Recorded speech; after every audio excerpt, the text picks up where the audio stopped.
아시는 대로 신명기는 역사에 관한 책입니다. 40년 전에 시내산 광야에서 설교하신 내용을 1세대는 다 광야에서 죽고 이제 앞으로 젖과 꿀이 흐르는 땅 가나안 땅에 들어갈 세 세대에게 주신 두 번째 설교의 말씀입니다.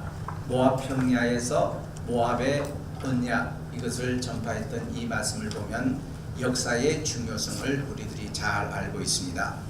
오늘은 우리 이 시간에 사도 도마가 과연 한반도에 2000년 전에 오셔서 복음을 전하신 내용에 대해서 그 가능성 또 그에 대한 말씀을 드리려고 제가 이 자리에 섰습니다. 먼저 우리 역사를 보는 관점부터 조금 말씀을 드리고 본론으로 들어가도록 그렇게 하겠습니다.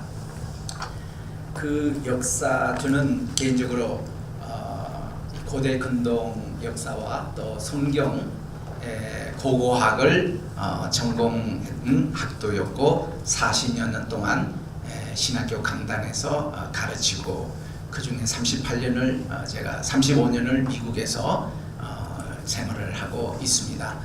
그러다 보니까 세계적인 이 고고학자들과 고대 근동학자들과의 사귐과 만남과 토론과 그들과의 연구 생활 속에서 공부를 하면 하듯이 저는 이 한국에 대한 관심이 더 이렇게 깊어갔습니다. 많은 분들이 에덴 동산의 위치가 어디냐는 질문을 저는 많이 받았습니다. 그 제 개인적으로도 호기심이 많고 그래서 이 노아 홍수 이후에 5대양 6대주로 지금 나눠져 있지 않습니까? 이런 6대주로 나누기 전에 노아 홍수 시대 때는 이게 한 땅이었다는 거, 그리고 에덴 동산의 위치가 오늘날 고대 근동 지방에 해당되는 메소포타미아 지방부터 끝자락 동쪽 끝자락이 바로 한반도인 것을 제가 알게 됐습니다. 그래서 우리 이 한국의 위치는 이 에덴 동산의 동쪽이고 해가 뜨는 곳이기 때문에 굉장히 참 중요한 그런 장소로 예전부터 내려왔습니다. 아신 대로 솔로몬 왕 때에 이미 실크로드가 개발이 돼서 동서가 이렇게 교역을 할 때에 그 이스라엘과 우리 한국의 이 교역이 이루어진 것은 벌써 그때부터 시작이 된 것을 여러 가지 문헌을 통해서 우리가 알 수가 있고 그 정도 있습니다. 그리고 또한 고대 근동 지방의 그 슈메르족을 보면은 이 슈메르에 있는 그 모든 내용들이 우리 한국 민족과 어떻게 그렇게 동일한지, 또 어느 면에서 보면 오늘날 헝가리나 또 핀란드나 또 이제 그 인도의 다비드어, 타밀어 이런 것이 또 우리 한국 언어와 다 연관되는 언어입니다. 언어적으로 말하면은 바벨탑 이전에 온 인류가 구음이 언어가 하나였다. 창세기 11장에 전에 나오는데 그 언어와 가장 지금 가깝게 내려오는 것이 한국말이라는 거. 이게 이제 세계 언어학자들이 연구한 내용입니다. 이미 벌써 프랑스의 한국학자들은 우리 한글이 세계에서 최고로 이 우수한 언어라는 것을 다 알려져 있고, 또 이 한글은 세종대왕이 창제한 것이 아니라 1443년부터 46년 3년 동안 집현전 학자 120명을 온 세계에 파송하면서 주로 그분들이 갔던 곳이 고대 근동 지방에 많이 간 겁니다. 가서 그때 고대 근동에 섰던 인류의 공통어를 찾아오라 해서 찾아와서 규합해서 어떤 한 여종과 함께 발성기관만 이래서 기역, 니은, 디귿, 리을 이래가지고 정리한 것이 우리 한글 아니겠습니까? 그래서 용비 어처가에 보면은 이거를 창제라 하지 않고 이것을 집성해가지고 발표했다고 그렇게 나옵니다. 그러니까 이런 내용들을 오늘 유네스코가 인정을 하고 있다는 거. 2002년에 이미 한글은 세계 공통 언어가 됐습니다. 이제는 영어 시대도 아니고 중국어 시대도 아니고 스페니시 시대도 아니고 한글 시대가 이미 시작된 지 12년, 2, 3년 흘렀습니다. 세계 공용어가 됐어요. 그래서 빌 게이츠도 우리나라에 4분 오신 걸로 아는데 오실 때마다 청와대 떠날 때 대통령에게 얘기했던 듯이 앞으로 IT 언어는 한글을 쓰겠다.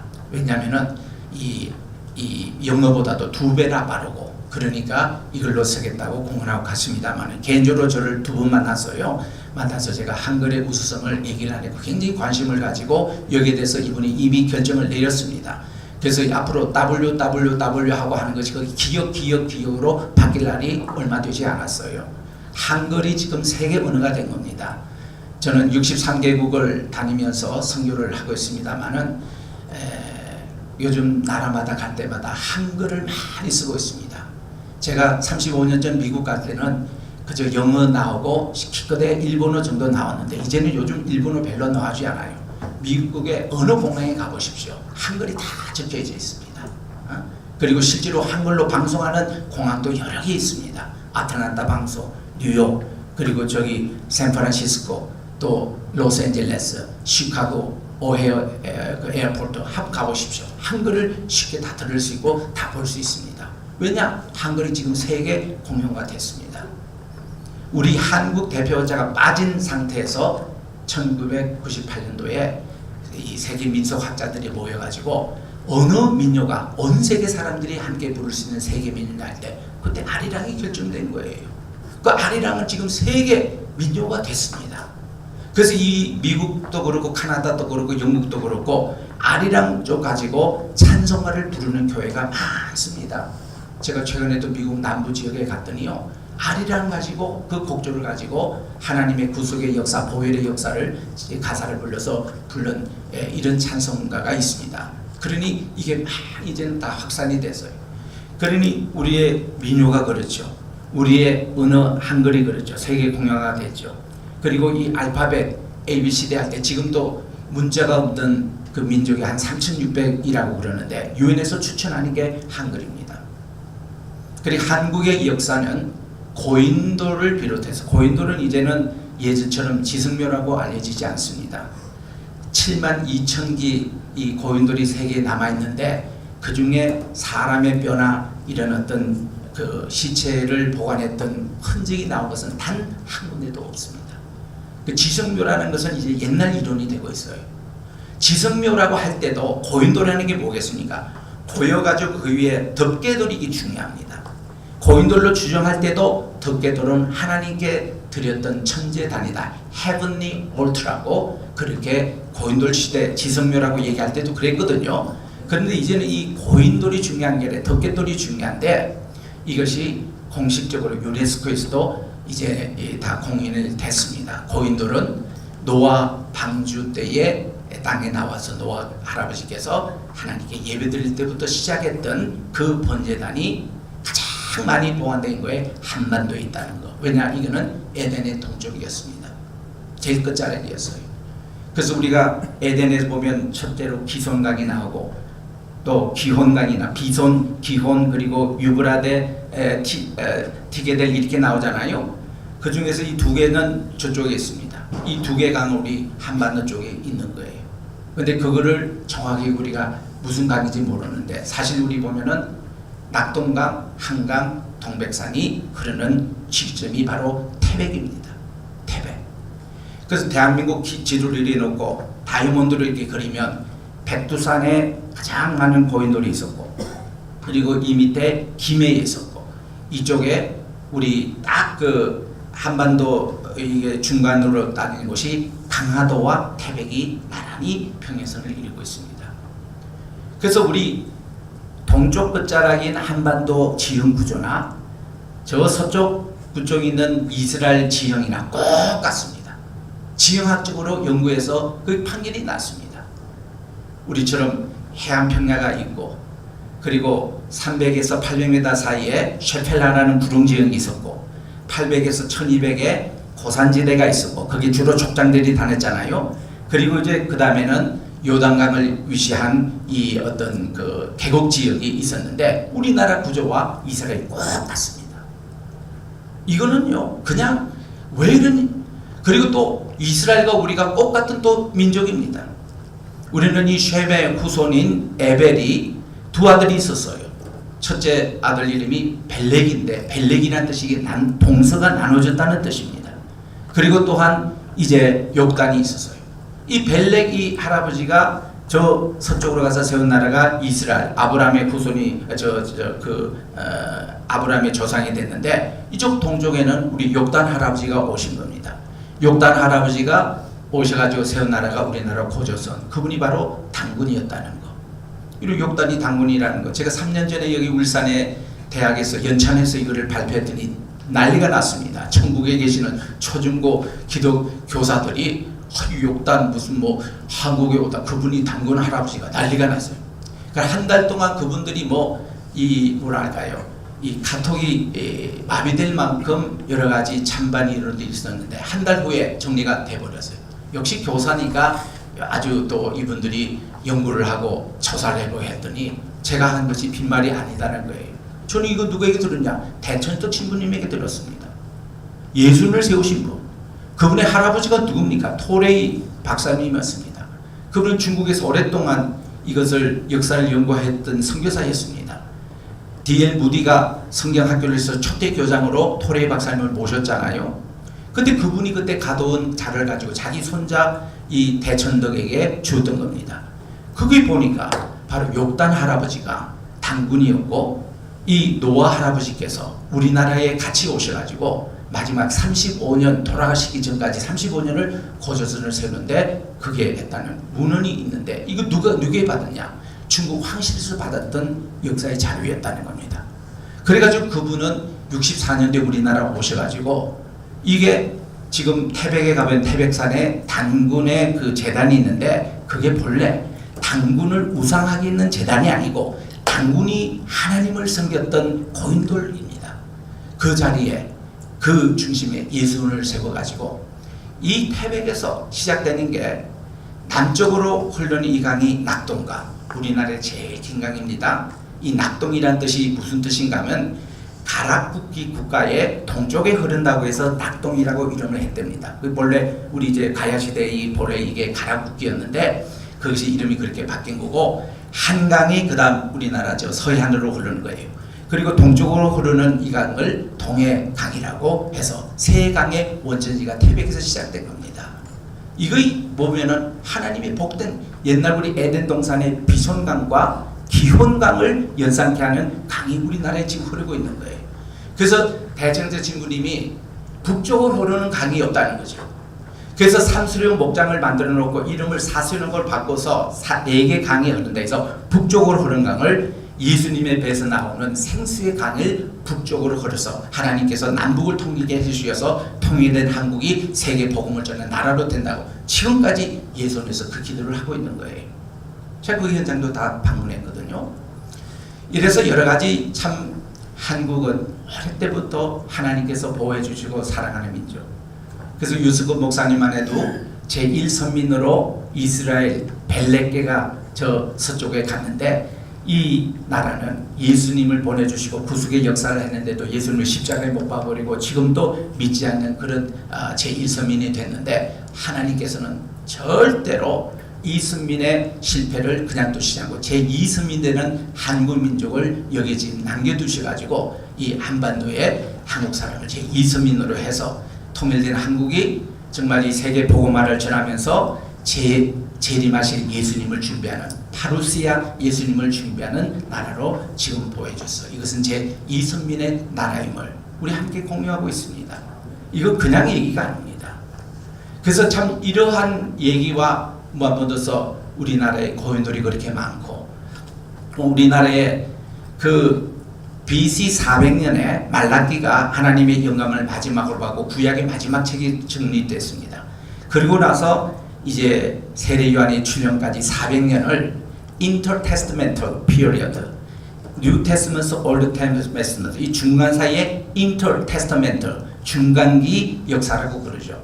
이때 많은 유대인들이 세계 디아스포라였습니다. 유대인들이 다 물어보십시오. 여러분들이 디아스포라 왜 해외에 나가서 살고 싶은 나라가 어디냐?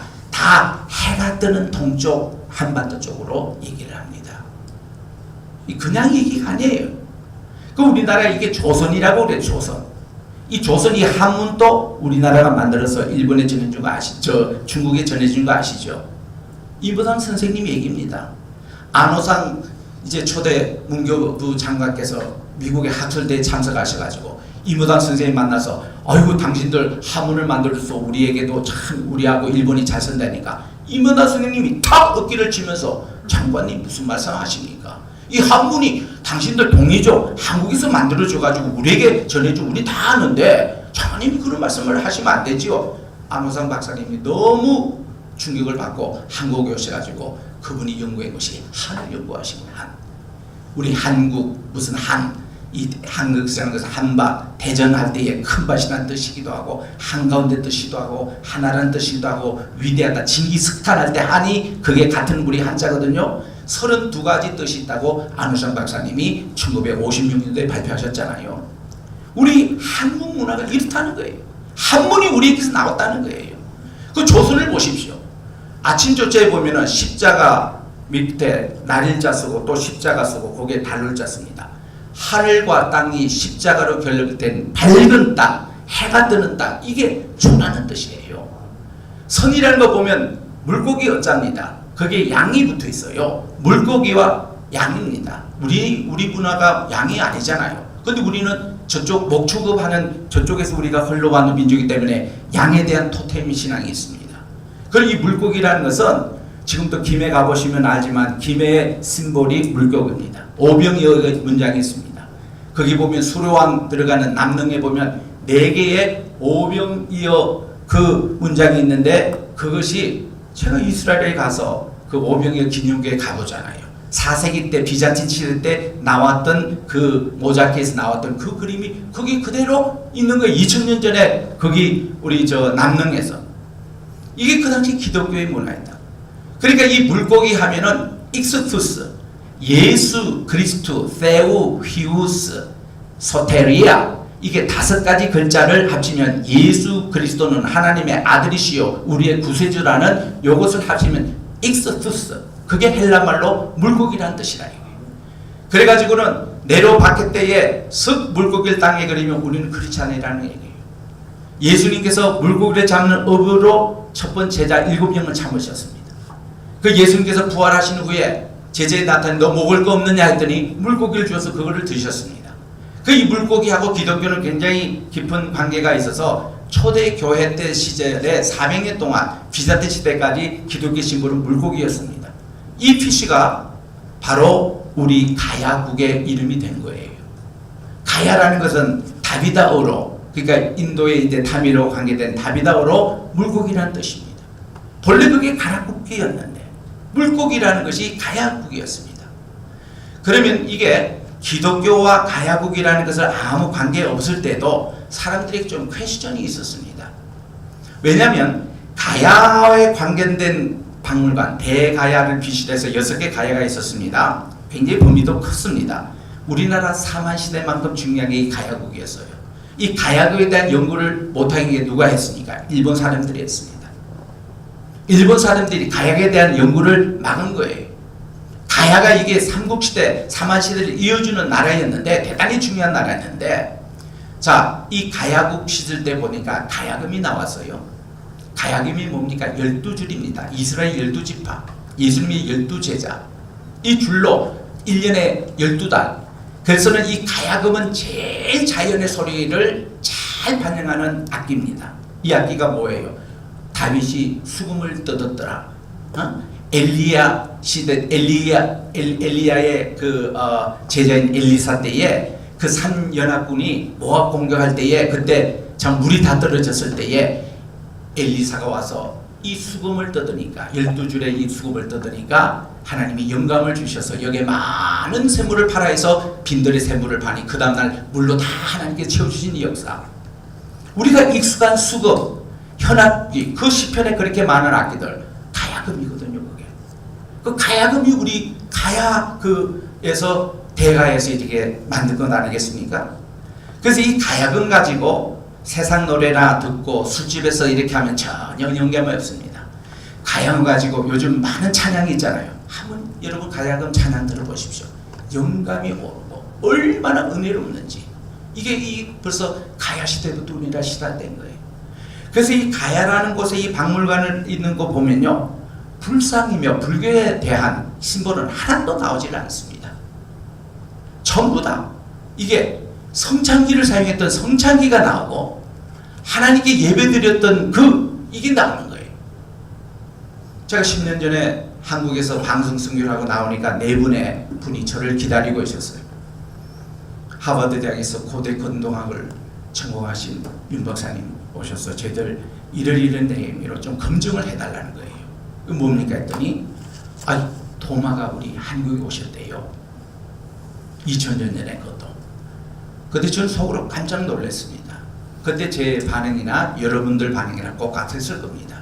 저는 세 가지 의문이 있었어요. 첫째로 하필 그 얘기가 왜 지금 나오냐 이게요.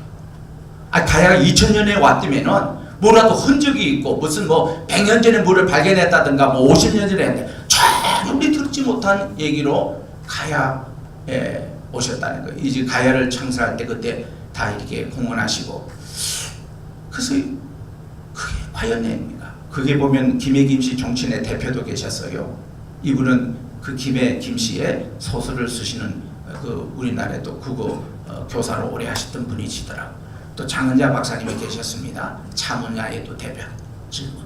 또 도마가 우리나라에 오신 거하고 김해 그 지역의 역사를 또 이렇게 안내하는 네 분이 저를 기다리고 있는 거예요. 그 점심을 먹으면서 저는 첫 번째 의문이 났던 것이 그게 말이나 되는 얘기냐고. 두 번째 의문이 뭔가니 도마가 직접 2000년 전에 왔다면은 한국의 기독교 역사를 어떻게 우리가 다시 재정립할 것이냐. 쉽게 말하면 이런 것이었어요. 그럼 130년 전에 우리나라 서양 선교사 들어온 거하고 이걸 어떻게 매치시켜야 된다는 거예요. 저는 고고학으로는 연세대학교 손보기 선생님의 제자입니다. 그리고 신학적으로는 박준석 교수님이 고대 근동학을 우리에게 소개해 주셔서 기초 공부하고 제가 미국에 가서 최고봉의 그 학자들 밑에서 제가 이 전수를 받았습니다. 이런 이제 노하우를 이제 어느 정도 갖고 있기 때문에 우리나라의 어떤 사례와 이런 것을 보는 눈이 좀 이렇게 생긴 겁니다. 그래서 이걸 좀 검증해 달라는 거예요. 그런 잣대로. 그 저는 수많은 세월 동안 이스라엘도 많이 가서 고고학에 참여했고, 또한 이제 거대 근동학 이거 지역도 제가 많이 다녔고 이런데 고고학자들은 세 가지가 있어요. 첫째로 엑스커베이션, 이 땅을 발굴하는 팀이 있습니다. 그 발굴하는 팀이 있고, 두 번째는 이 발굴된 절차를 가지고 전시하고 여기에 대해서 정리하는 그런 팀이 있었습니다. 그리고 또 하나의 고고학자 가운데는 이렇게 발굴된 전시된 이 내용을 가지고 박물관 가지고 스토리텔링, 이것을 그 당시에 어떤 것인가를 얘기를 함께 결부하는 그런 팀, 세 팀으로 이렇게 구성이 되어 있습니다. 저는 1팀, 2팀, 3팀에 다 조인했어요. 1팀에서 발굴도 직접 참여했고, 2팀에서 박물관을 만들 때에, 여러분 박물관 가시면 그냥 보시는 게 아니에요. 그게 1관, 2관, 3관, 또 1층, 2층 그 구조가요, 세계적으로 이게 다 그 연구된 그런 자료입니다. 그래가지고 어떻게 들어가서 어떻게 나와야 전체를 구경할 수 있도록 다 디자인이 된 거예요. 우리나라에 최근에 제가 박물관 몇 군데 가봤는데 참 잘 돼 있습니다. 이게 그만큼 발전이 된 겁니다. 제가 그런 문화에도 참여해봤고, 그리고 또한 이걸 가지고 스토리텔링하는, 그냥 박물관에 가서 길이는 어떻고 높이는 어떻고 이거 언제 발굴됐다 그거 가지고 뭐합니까? 우리는 그 다음 얘기가 정확한 얘기가 여기서 나와줘야 되는 것입니다. 이런 세 가지 파트가 있는데, 제가 이제 김해 그리고 도마 이것을 이제 조사할 때 이 세 가지 잣대를 가지고 다 연구를 했습니다. 어떤 얘기 나눌 때는 항상 이 가설이니까 가설에 대해서 증명 자료가 있어야 돼요. 증명 자료가 있을 때 이게 학술이 되는 겁니다. theory가 되는 겁니다. 지금 여러분들이 170년, 80년 동안 섞고 있는 그 가설이 유명한 것이 이제 진화론입니다. 진화론 절대로 지금부터 교과서 들어가면 안 돼요. 그거는 정말 학자들이 양심에서 속이는 일입니다. 왜냐? 진화론이 가설만 있었지 증명이 돼본 적이 지금까지 없거든요. 170년, 80년 걸려들어. 그래서 학술가 주장하는 거, 여러분 어느 양심 있는 과학자들 물어보십시오. 진화론이 학술이냐? 아닙니다. 근데 그 거짓말이 지금까지 해서 우리 신학계까지 이거를 미치고 있어요. 진화를 영향을 받는 사람들이 뉴에이지 운동하는 사람들입니다. 허구를 가지고 역사적인 자료도 없는데 증거도 되지 않는데 그걸 가지고 떠드는, 그걸로 있는 사람들은 역사의 진실이 나오면 배제합니다. 자기들이 밥 먹는 거 다 들통나니까. 우리가 그런 관점에서 역사관을 잘 보셔야 됩니다. 우리나라를 괴롭히고 우리 신학계를 괴롭히고 이런 새로운 자료가 나오면 괴롭히는 세 가지가 있습니다. 첫째로 뭔가니 그 디나서리 그런 것이고, 두 번째는요, 이게 딱 나오면은 우리 교회에 관한 계통은 로마 캐토릭이 사관을 전부 다 왜곡시켜 놨습니다.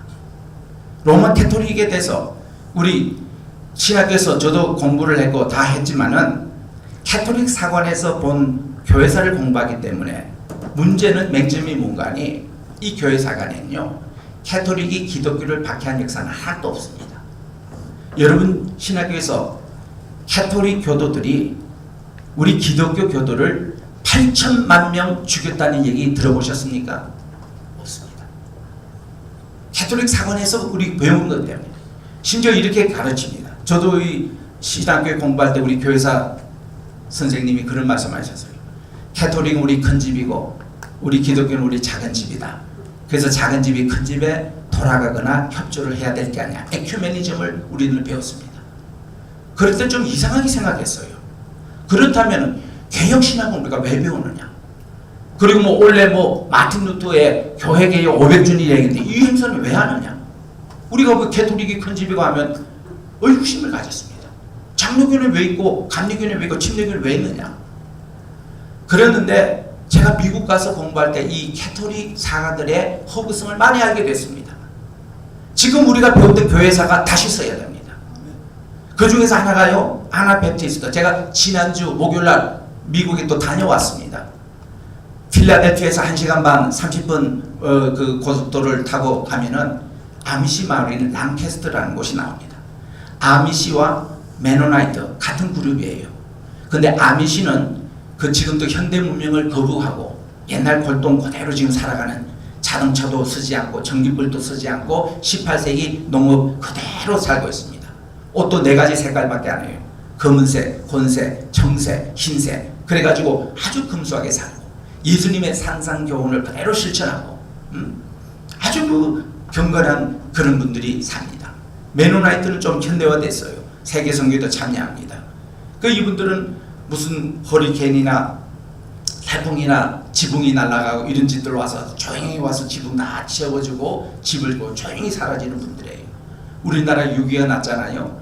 6.25 났을 때 많은 메노나이트들이 들어오셔가지고 이분들이 국적을 초월해서 많은 의료 그거를 많이 우리에게 제공을 했습니다. 그리고 대구에 그들의 본부를 이렇게 구입한 것을 그대로 두고 그들이 떠나갔습니다. 처음에는 이것이 북장로교에서 우리에게 준 거라고 그렇게 생각을 하고 지금 오늘날 대구 동산병원 그리고 오늘날 그 대명도에 있는 본래 계명대학의 그 자리가 메노나이트 그 사람들이 우리에게 주고 간 겁니다. 몰랐어요. 1966년 전까지. 그런데 66년에 보니까 그 메노나이트를 우리에게 준 거더라고요. 아무도 모르는 그런 분들이 계십니다. 근데 이런 분들이 캐토릭에서는요, 재침납파라고 이단으로 규정해서 캐토릭에 쫓겨서 미국 땅에 와서까지 사는 분들이거든요. 우리나라도 한때는 재침납파 아나베프티스트를 이단으로 가르쳤습니다. 누구 때문에? 캐토릭 때문에. 근데 지금은 우리 정통 교회사에서 재침례파를 이단으로 규정할 아무데도 없습니다. 그분들이 우리와 같은 개혁신앙을 가진 개혁파들입니다. 단지 유아 세례를 반대하고 13세 자기 입으로 예수 그리스도를 구주로 고백하고 그 침례를 받는다. 그거 아나베프티스트 재침례파였거든요. 이런 교회사의 차이가 있는 거예요. 자, 우리나라에 635년부터 935년까지가 이 중국에는 당나라의 시대였습니다. 당태종 때에 네스토리아라고 경교가 들어와가지고 이들이 정말 복음을 전했습니다. 우리나라에 불교가 들어온 지가 372년 고구려 소수림란 때 북쪽에 들어왔고요. 남쪽에는 신라 시대 때에 527년에 들어왔습니다. 그때 신라 법흥왕 때예요. 그래서 법흥왕이 그 다음 이듬해 2차 돈이가 순교를 하고 그 이듬해 528년에 신라에 불교를 공인했죠. 그리고 불교가 공인되고 나서는 불교 교도인들이 정확하게 기독교의 모든 색채를 가야와 신라에 다 제거했습니다. 이 역사의 왜곡이에요. 이 역사를 우리가 다시 회복해야 합니다. 불교들이 이걸 다 그 후에 이제 유교들이 또 했는데 하나님의 은혜로 지금 또 새로운 발굴들이 계속되고 있는 거예요. 옛날보다 발굴 기술도 좋아지고 있기 때문에 우리가 이 도마에 대한 흔적을 이제는 얘기할 수 있는 시대가 된 겁니다. 그러니까 우리가 역사를 보면은 진화론적인 그런 역사로 왜곡된 거, 또 이 캐토릭이 이렇게 왜곡된 거, 제일 왜곡 심하게 게 식민사관 일본 강점기 시대 때에, 여러분 일본이 우리나라 1910년에 한일 합방할 때에 두 가지만 그들이 권리를 가져간 겁니다. 첫째는 군사권하고 두 번째는 외교권, 이 두 개만 이완용이가 사인해서 넘겨갔잖아요. 언제 우리나라 역사에 대한제국이 오늘로부터 없앤다, 그 증거 있으면 찾아보십시오. 그건 한 적이 없어요. 그런데도 지금 또 우리 대한제국에 대해서 논란을 멈추고 있습니다. 우리 한국은. 죄송하게도요, 해외에 있는 동포들은 그렇게 생각 안 했습니다. 하와이에 있는 우리 동포들은요, 대한제국의 정통성을 지금도 그들이 인정을 하고 있습니다. 상해 임시주구가 그거를 계속 했던 정신을 가지고 있습니다. 해방이 돼도 우리 여기에 대한 정리를 지금도 아직 안 하고 있잖아요. 이들 우리 어떻게 생각하십니까? 일본이 우리나라를 할 때 외교권과 군사권만 가져갔지 우리나라 국권 전체를 가져갔나요, 그 사람? 여기 대해서 우리가 항의했던 게 뭡니까? 1919년 3월 1일 독립선언서에 나옵니다. 우리 국권을 소화하노라. 그건 맞는 얘기거든요. 일본이 우리나라 국권 가져간 적이 없습니다, 실질적으로. 근데 왜 우리나라 조선 총독부에 세워서 우리나라 전체를 상기까지 창세개명시키고 우리에게 신사참배시키고 왜 그 짓에 우리가 따라가야 되냐 이거죠. 일본 사람들이 제일 많이 외국에 우리나라 역사를 다 거쳐간 겁니다. 이런 면에서 제가 북한의 역사학자들도 만나서 좌담을 해보고 그분들의 교과서도 직접 분석을 해봤는데요. 북한이 우리 남한보다 훨씬 앞서 있습니다. 북한은 이미 식민사관 다 없앴어요. 우리 민족사관으로 해서. 물론 거기 주체사상이 있어서 그게 눈에 까시던데 우리보다 앞서 있습니다. 그 사람들. 단군, 신화, 전 아니죠. 북한에 가보시면 단군의 사당을 복원해 놨습니다. 우리나라는 심하게 이 기독교하고 이 단군하고의 관계를 1980년대 전두환이가 이게 정권을 잡고 나서 각 학교마다 이 단군산을 생기는 것부터 기독교가 아주 악화의 관계가 됐습니다. 우리는 단군을 섬기자고 동산 세우는 거 절대 반대해야 됩니다. 그러나 단군이 섬겼던 하나님, 단군은 누굽니까? 그분은 재정일체 왕이었습니다. 제사장과 왕권을 겸했던 하나님을 경외하고 섬겼던 분입니다. 그분으로 해서 그분이 섬겼던 하나님, 그게 다 고인돌이 아니겠습니까?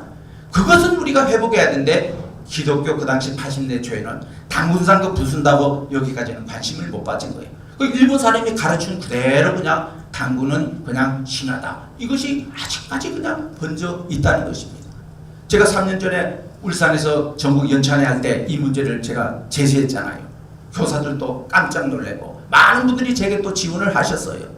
그때 주최하신 분들이 조금 힘든 한 달 정도는 다는데 한 달 후에 그 다 결판이 났습니다. 제 얘기가 맞다고. 그래서 지금 그때부터 한국이 이게 교사들 중심으로 이것이 지금 퍼지고 있습니다. 울산에서 퍼진 얘기예요. 여러분 이 단군이요, 신화가 아니고 실화 맞습니다. 가장 유력한 게 어디 나오니까? 우리 아까 제가 그랬잖아요. 가설에 정명이 있어야 된다. 정명이 어디 나오니까? 제주도에 그 탐나국을 세웠던 분이 고을라 할아버지십니다. 고을라 할아버지가 욕단 할아버지와 같이 오셨다가 먼저 4년 전에 제주도에 탐나국을 세웠었어요. 그리고 거기 기록에 보면은 4년 후 2333년 BC입니다. 이때 욕단 할아버지 단군 그분께서 우리나라에 고도선을 시작할 때 역사 기록이 나오고 있어요. 제가 일본에 15년 전에 초청을 받고 좀 역사 강의를 해달라고 해서 옛날에 동경제대라는 게 있죠. 그 일본 지금 도쿄에 일본의 지금 국립대학입니다. 거기서 초청해서 제가 강연을 했습니다. 하면서 말 처음 시작을 그렇게 했어요. 여러분 한국의 백두산은 우리의 아버지고 일본의 후지산은 우리의 어머니입니다. 한국과 일본은 한 민족입니다. 백제에서 이곳에 건너왔고 신라시도 많은 분들이 건너왔고 연호연 세원여 그 얘기도 그 철광이 우리 한국을 통해서 일본에 들어갔잖아요. 또 우리 이제 자기에 만드는 도자기 기술도 다 우리를 통해서 들어갔잖아요.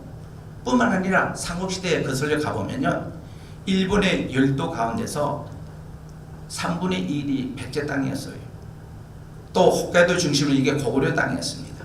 또 신라가 거기 사주해서 일본 열도의 밑에 아이노족이라고 조그마한 땅 제외하고는 일본 전체 열도가 우리 한국 땅이었습니다. 그게 된 지도도 지금 나와 있잖아요. 그 내가 그때 그랬어요. 여러분, 독도를 그렇게 가지고 싶습니까? 독도를 가져가십시오. 일본 열도를 우리 한국이 다시 되찾겠습니다 하니까 그 사람도 할 말을 잃더라고. 난 그때 돌을 맞아 죽을 각오하고 이런 얘기를 했습니다. 했더니 총장을 비시해서 그 교수들이 말이죠, 흰 박수를 치는 거예요. 제가 1시간을 통역 강의했습니다. 영어로 강의하고 일본말로 통역을 해주는데, 그러면서 내가 나를 점심 대접을 잘하더니 나는 돌을 맞고 죽을 각오로 있었는데 대접을 잘 받고는 저하고 같이 갈 때가 있대요. 해서 이렇게 가도 어디로 가십니까? 황실로 갑니다. 나가 지금 뭐 국왕 만날 시간 없다고. 나 그 국왕 그게 아니고 국왕보다 더 중요한. 그 나를 데려가더니 일본 국왕 황실에 있는 도서실로 안내를 하는데 그 지하에 가보니까요, 우리나라의 국보부 때는 6,200점의 우리나라 진실을 말하는 역사 기록이 거기 다 보관되어 있더라고요. 난 그걸 쭉 이렇게 하는데 여기에 내가 얘기한 것보다 더 많은 진실을 여기를 갖고 있다는 거예요. 자기들 당군이 신한 거 신하 아니라 다 알고 있다는 겁니다. 단지 BC 600년에 일왕의 그 뿌리가 되는 백제 사람이 건너오기 그전 얘기를 부인을 자꾸 해야 자기들이 이렇게 그 일본국 그 세우는데 도움이 된다고. 그때 이게 만들어준 게 식민사관이었다는 거예요. 그 식민사관을 일본 사람들 아무도 안 믿는데요. 도쿄 대학의 역사학자들 만나보니 식민사가 자기들 믿는 사람 아무도 없대요. 한국 사람만 믿고 있지. 우리 초등학교 다닐 때요, 예전에 우리 국민학교 있잖아요. 초등학교 다닐 때 이렇게 배웠습니다. 영일만 저거를 한반도를 토끼 이렇게 해가지고 토끼 꼬리라고 배웠거든요.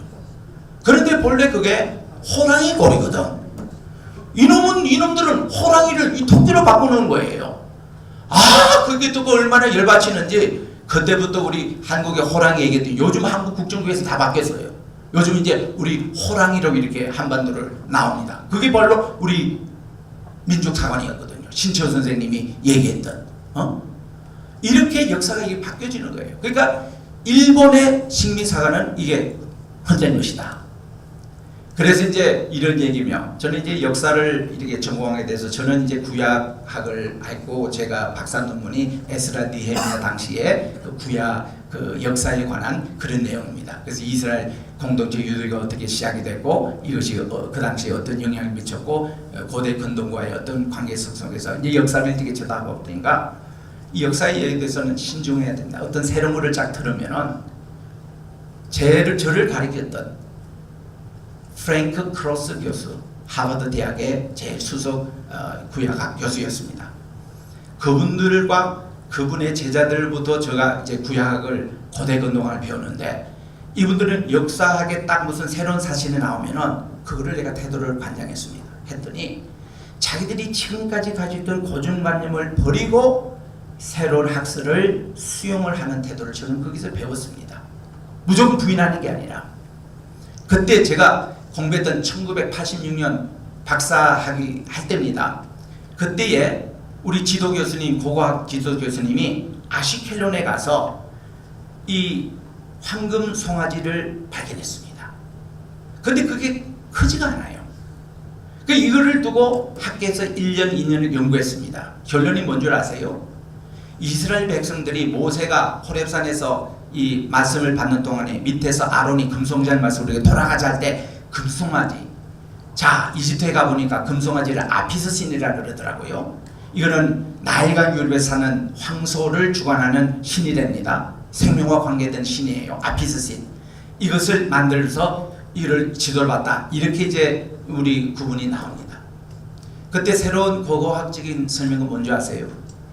그들이 이 황소 자체를 숭배한 게 아니라 황소가 아피스신이라는 게 황소의 등에 태양신이 있는 하나의 받침 역할을 한 것이 황소라는 거예요.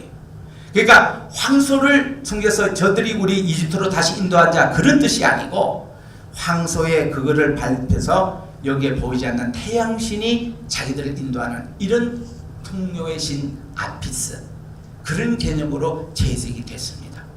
그때 깜짝 놀랐습니다. 야, 서양의 학자들은 어떤 새로운 고학적인 것이 나오면은 참 이렇게 새로운 해석이 가능하구나.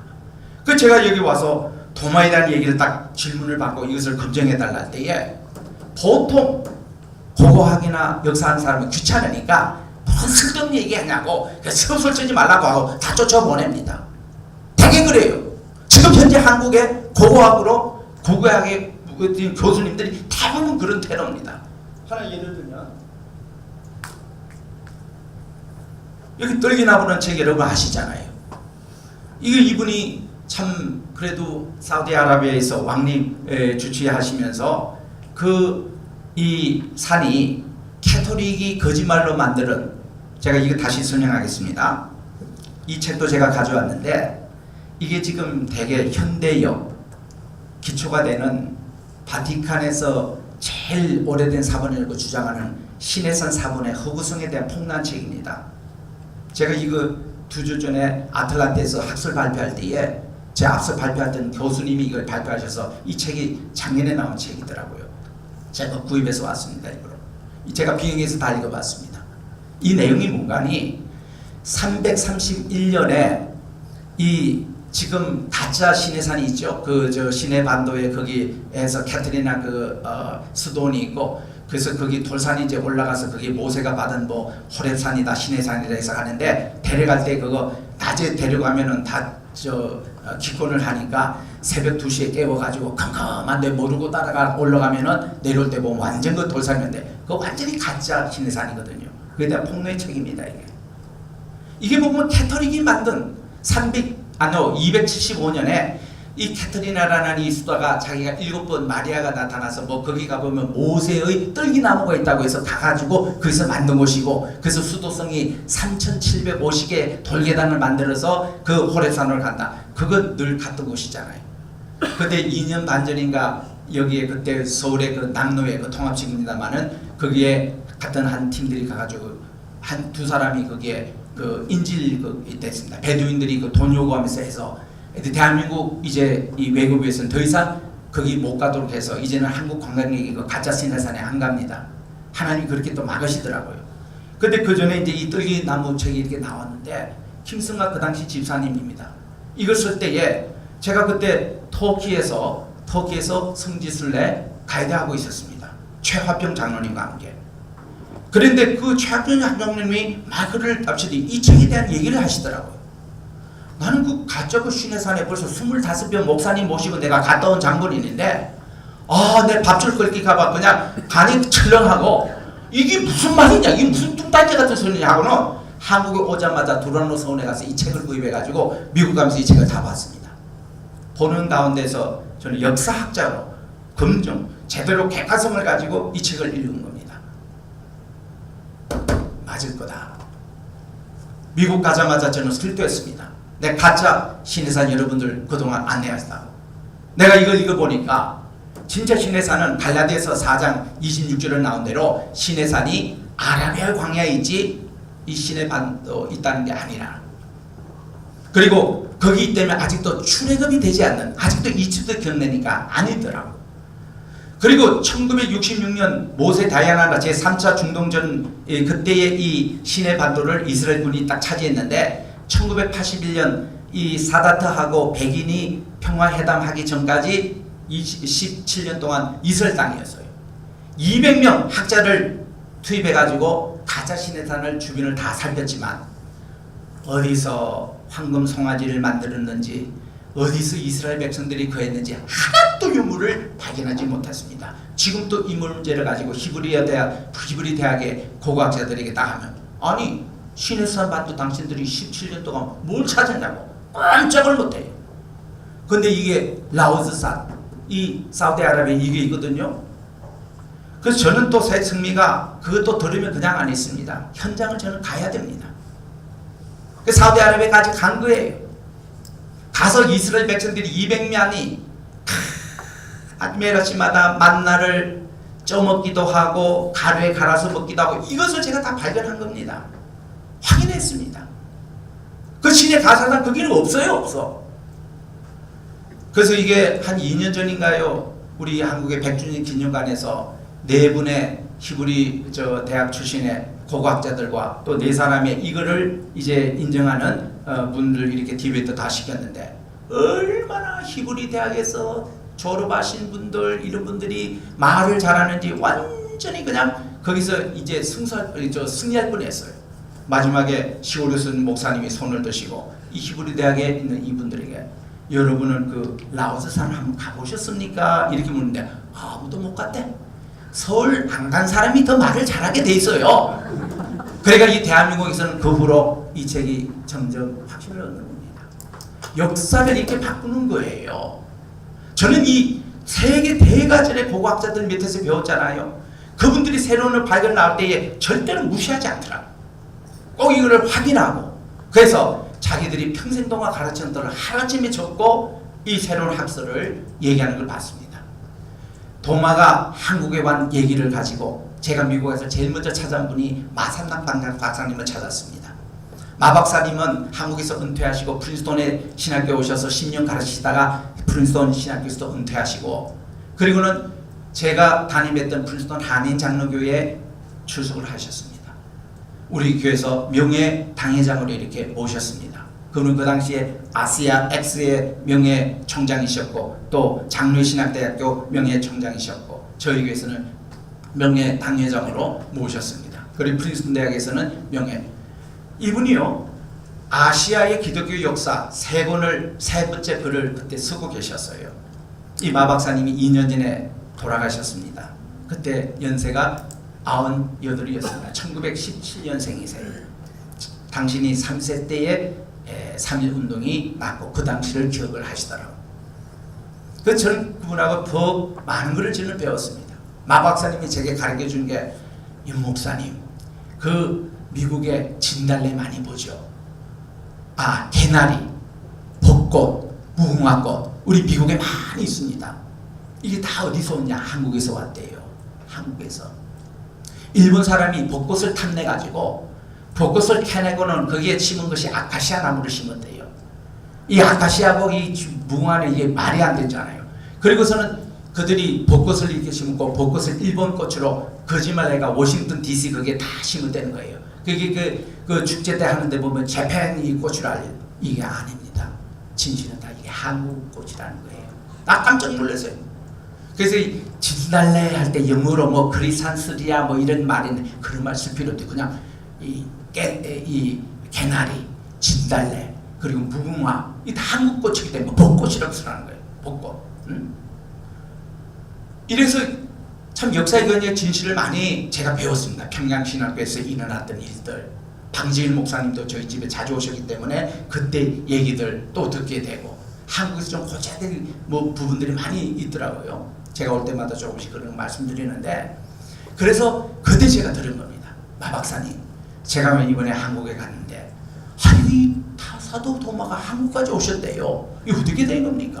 박사님 글에 보면 여기에 인도 첸나이까지는 나오시는데 그 다음 얘기를 인도양에서 이렇게 타가지고 아유타국의 그 배너 그 후손 거기 이제 왕의 그 공주가 또 배 타고 와서 수로왕과 결혼하고 이 가야고 이런 한참 전하니까 마 박사님 이런 말씀하시다. 그 당시 90이셨어요.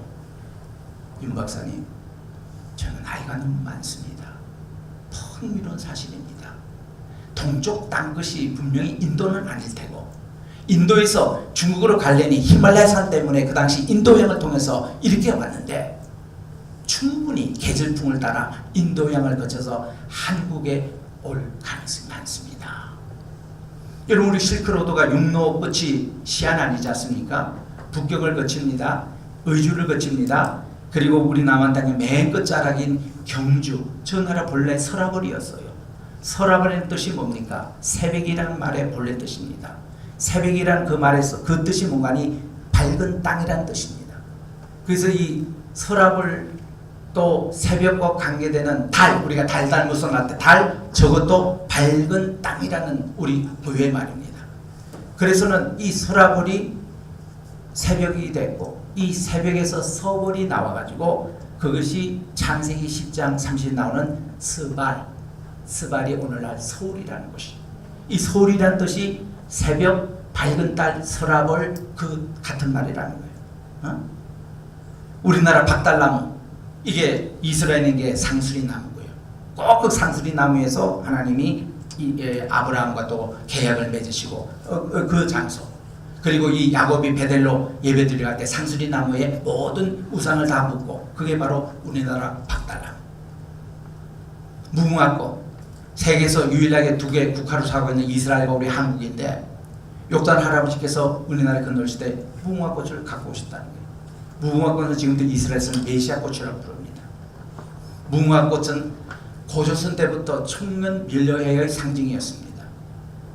그거를 김춘수 왕이 당나라 갔더니 당태종께서 예수 그리스도 전도를 복음을 전하시고 성경과 돌 십자가와 그리고 그분에게 세례를 베풀고 이 춘추 왕에 오신 겁니다.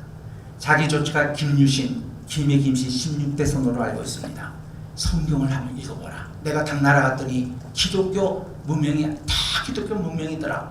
우리는 불교 배우러 갔는데 불교는 하나도 없더라. 그래서는 이 춘추 가져다둔 그 성경책을 김유신이 읽고 만든 것이 화랑도였다. 이 화랑도는 고조선에 있던 이 국화가 되는 무궁화꽃을 상징으로 화랑정신했는데, 그게 5개 나오잖아요. 바로 10계명의 축약입니다. 화랑정신 뭐예요? 성경에서 나왔습니다. 해원상생이에요.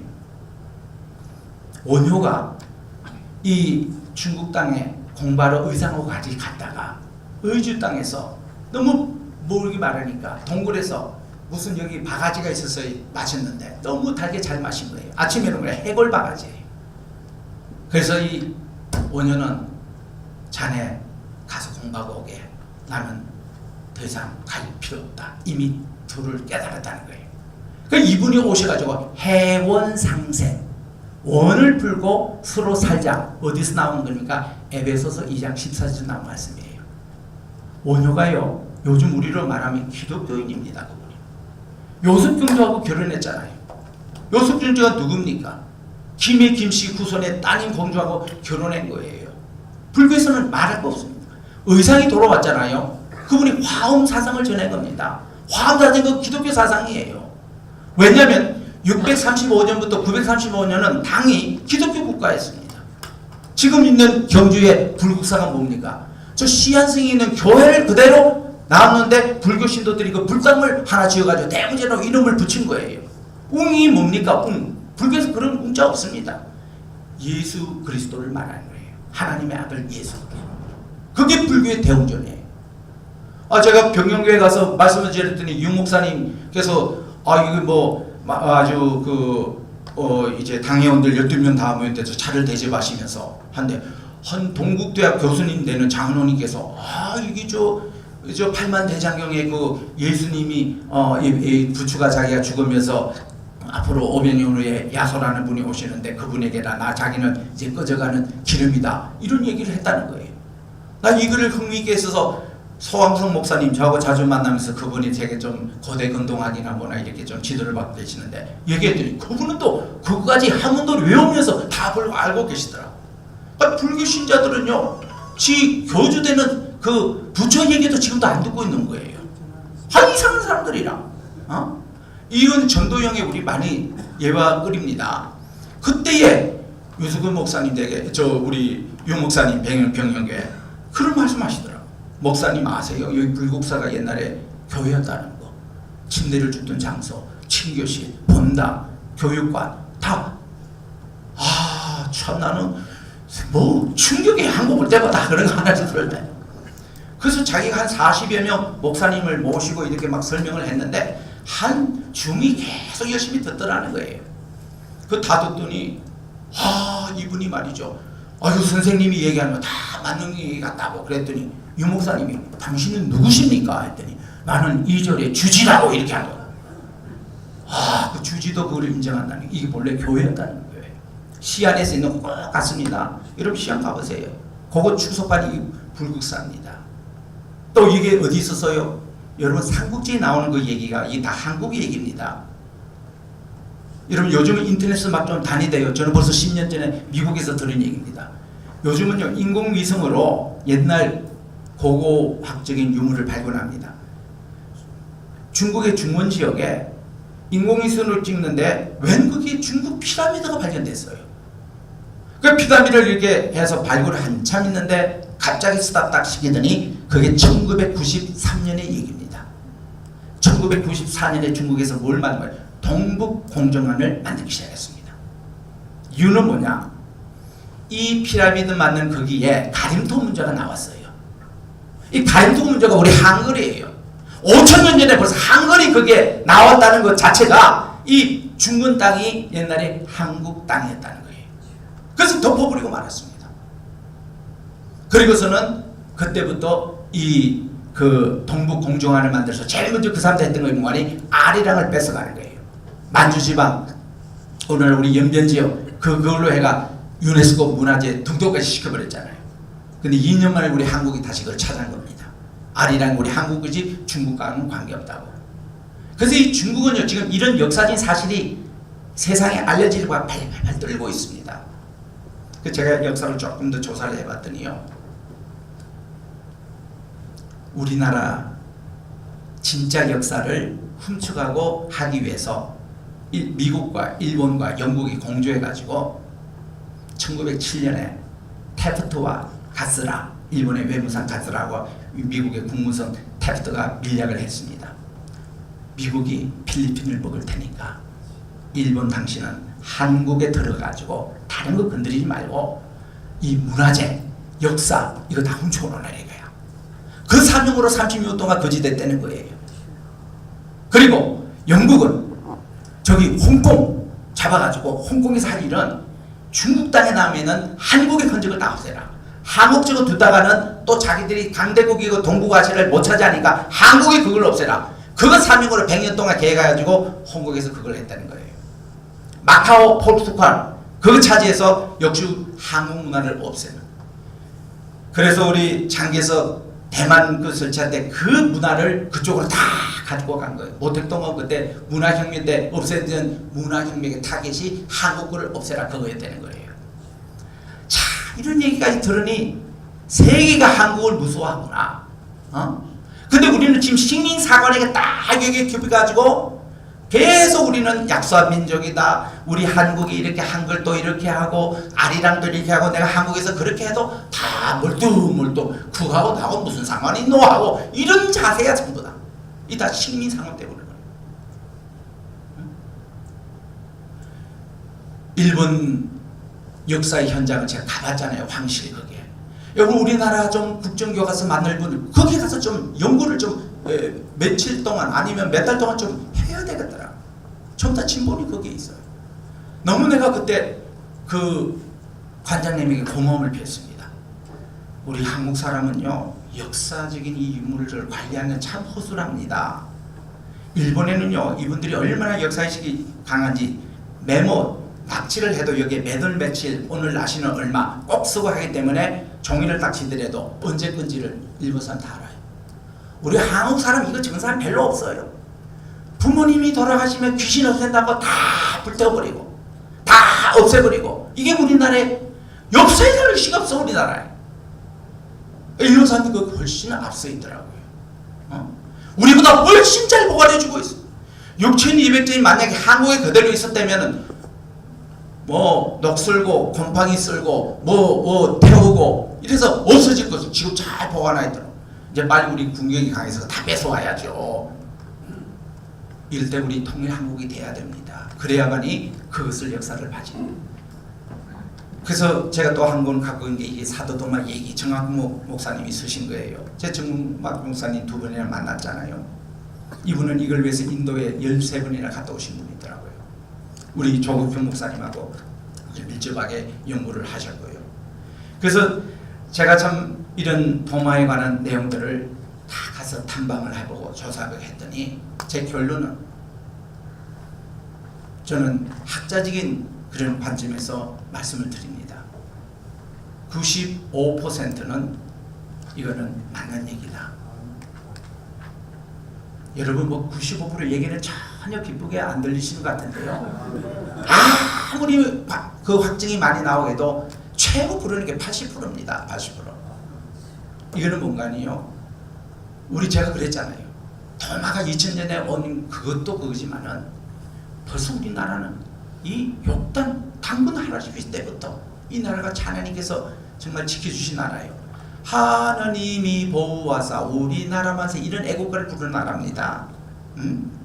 고인돌 그리고 무궁화. 그래서 우리는 언제나 주기철 목사님 또 김선주 목사님 새벽기도 운동 일으킬 때 늘 불렀던 것이 무궁화 꽃 예수 나의 마음에 아름답게 피서서, 이 찬송을 45년 해방되기 전까지 우리나라 새벽기의 그 주제가였는데, 해방 후에 왜 한국 찬송가에서는 아직도 89장에 샤론의 꽃 예수, 이거 일본 사람이 샤론 꽃을 꽃이라고 한 거예요. 왜 무궁화 왜 없습니까?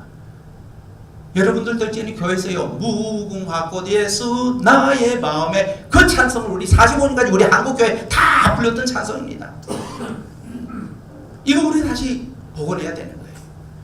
그래서 사도 도마 울산에까지 오실 확률이 많습니다. 이분이 철 제조 그거를 기술을 가져오시기 때문에 오늘날 달천 여기 광산이 있는데, 여기도 분명히 이 울산이라는 이 땅이요 굉장히 거룩한 땅 가운데 하나입니다.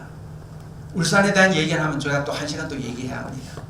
정말 이 땅도요 보통 땅이 아닙니다.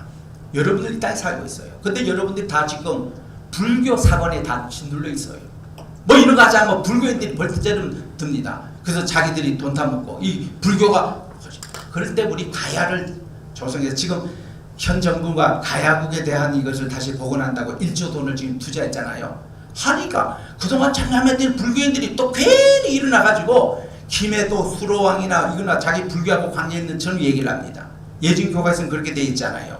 허왕우가 인도에서 올 때 불교를 가지고 와서 우리나라 전파했다 했는데 거짓말이거든. 우리나라에 500년 동안에 이것은 전혀 그런 게 없었습니다. 불교가 전혀 없었습니다. 불교적인 이름 있나요? 그 당시 500년 동안 가야국에서 전혀 없습니다. 무슨 불단이 나왔나요? 없습니다. 불교에 대한 상징이 있나요? 전혀 없습니다. 또 잘 들어보세요. 가야국하고 신라국 이때 있는 사람들, 왕들 가운데서 첩을 가진 왕이 하나도 없었습니다. 세계에서 이런 나라가 없어요. 이들이 다 기독교의 윤리 문화를 가지고 있는 거예요. 심지어 김유신 장군이요, 성경 읽고 그가 화랑들을 만들 때에 이게 자기가 늘 술 먹고 다니는 그 무녀집이 있었는데, 천녀도입니까? 그긴데 어느 날 자기가 취해가지고 이 말이 또 같다는 거예요. 내 절대 너한테 가지 않겠다 이제 발을 끊었는데, 자기 애마까지 죽일 수 있는 신앙이 김유신에게 있다는 거예요. 그게 어디서 나왔냐? 기독교 문화는 이해가 안 됩니다. 그리고 김해김씨 제사 가운데서 우리 국가문화재 11호로 등록된 게 있었죠. 뭔가 다르다는 거예요. 이걸 해석을 못했습니다. 그게 뭔가니, 김해 김씨의 제사 가운데서 성찬식 하는 분야가 있었습니다. 그게 밝혀지니까 이게 지금 김해 김씨에서도 놀래고 있는 거예요. 또 일본 다도문화 얼마나 티 세리머니라고 중요합니까? 저도 일본에 갈 때마다 그 사람들이 뭐 꿀 앉아가지고 차를 따라주고 뭐 하는데, 짧게는 20분 길게는 1시간까지 걸리는 티 세리머니 이 차도에 참석합니다. 근데 그때까지 이분들이 궁금하게 풀리지 않는 한 가지가 있었으니 성찬식 순서가 거기 있습니다. 여기 대해서 몰랐던 거예요. 불교에서는 이해가 되지 않는 겁니다.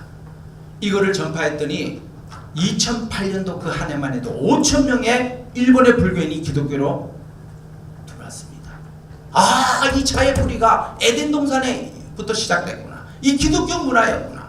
요게 바로 성찬식의 그 영향이 또 한국으로 와가지고 한국에서 엄청난 많은 분들이 돌아왔습니다. 그래서 한국의 그 당시 온누리교회나 영락교회나 이런 데서 패배할 때에 소주를 쓰지 않고 차를 했습니다. 우리가 지금 먹는 국그릇과 밥그릇인데 밥그릇의 옆에 있는 이것이 국그릇이 아니고 본래가 차그릇이었다는 거예요. 허왕호께서 인도에서 건너오실 때 대일존 창을 갖고 오셔가지고 이걸 보면 무병장수한다고 해서 이걸 공급을 하신 거예요. 이걸 가지고 허왕호 스토리텔링에 다 나오는 얘기입니다. 그래서 지금도 여러분들 국그릇을 빨리 차그릇으로 바꾸세요. 그래야 여러분들이 고혈압 안 걸리고 그 당뇨 없어집니다. 이게 다 우리 조상들이 우리 기독교 문화, 차 문화, 그것이 더 올라가서 성찬식 문화. 우리 창세기 14장에 나오잖아요. 그더러 오멜과 다소왕을 격파하고 돌아온 4명의 그 소동왕과 이 아브람이 318년만 가신을 데리고 내려오는데 살렘왕 의왕이 되는 멜기세덱이 떡과 포도주를 가지고 이렇게 그들을 맞았잖아요. 그리고 엘리엇 높으신 지금 하나님께 예배를 드렸잖아요. 그때 아브람이 10의 1조를 여기 드리고 하나님께 찬양했다. 이 멜기세덱이 누굽니까? 히브리서 7장에 보니까 아비도 없고 어미도 없고 시작도 없고 끝도 없고 족보도 없고 방불한 아버지 같고 그리고 영원한 제사장의 모습, 예수 그리스도의 그 모습이에요. 예수님이 우리에게 성찬식을 예배에 제정해서 예배의 핵심은 나를 기념해 달라. Remember, do this in remembrance of me. 나를 기념해봐라. 이 기억에 대한 사칼이라는 히브리 단어에서는 이 신명기 12장 5절, 10절, 21절에 보면은 여호와의 이름을 두시려고 기념하려고 하는 겁니다. 그 장소에 가게끔 성전을 짓겠다는 그 말씀이 나오잖아요. 이게 오늘 예배의 핵심이 주님을 기억해야 하는 거예요. 이게 바로 성찬식이에요. 그래서 지금 우리 초대 기독교인들이 그 고분을 파보면 여러분 지금 대구에 가보십시오. 12개 소도 자리가 발견되고 있습니다. 제가 지난주에 우리 조 박사님 모시고 거기 다 돌아봤어요. 비디오도 촬영까지도 다 했습니다. 소도가 뭡니까? 우리나라 국정교과서 40페이지에 보니까 설명이 나오는데 이스라엘 레위 지파가 관리했던 그 토피성과 똑같은 설명이 나오더라고요. 깜짝 놀랐습니다. 이게 대구 신공양인 지금 현재 공항에 있는 208명 그게 본래 소도 자리였고 다성에도 있고 저기 청도에도 있는 그 현장을 제가 다 돌아봤습니다. 이서구 이스라엘의 추각 또 옛날에 신라를 사론국이라고 했습니다. 샤론 이스라엘의 샤론 그런 이런 이름들이 옛날에 솔로몬 왕 때에 그 1000명의 300의 비와 700명의 첩이 이렇게 있었다고 했는데 그분들이 오늘 우리 생각에 매일 솔로몬이 돌아다니면서 이 사람들 뭐 이렇게 잠자리를 하면 얼마나 정욕에 빠지느냐 그런 생각이 아니고 솔로몬의 실제로 왕후는 몇 명이 되지 않았습니다. 이분들은 다 상징적으로 국제적인 교류를 하는 사람들 자기에게 다 외교적으로 이렇게 묶었기 때문에 그 사람들하고 잠자리 다 했다는 게 아닙니다. 그런 어떤 얘기에서 우리나라 신라 이전에 그 사만시대죠. 그 세 사람이 솔로몬의 첩이나 비가 됐다라는 이런 이제 얘기까지도 지금 나오고 있는 시점입니다.